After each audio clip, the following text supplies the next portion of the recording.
ရားပေါ်မှာအလွန်ချီးညိုတော့45ယူဇနာကွာဝေးတဲ့တောင်ထိမြို့ကိုဖရားကြွဖို့ဆိုပြီးတော့သူပင့်တယ်လမ်းမှာတဲခိုဖို့ဆိုပြီးတော့ငွေ3 သိန်းထုတ်ပေးပြီးတော့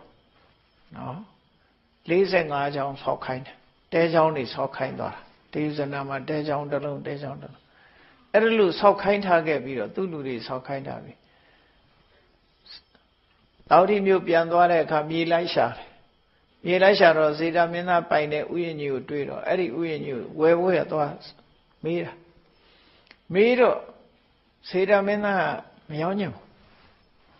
မရောညင်တော့လူတွေကအခုခဏခေတ်လည်းဒီတိုင်းပဲနေမဝယ်နိုင်တဲ့ဈေးပြောတာနော်မရောင်းချင်မဝယ်နိုင်တဲ့ဈေးပြောတာခဏလည်းဒီတိုင်းပဲမဟုတ်လားလို့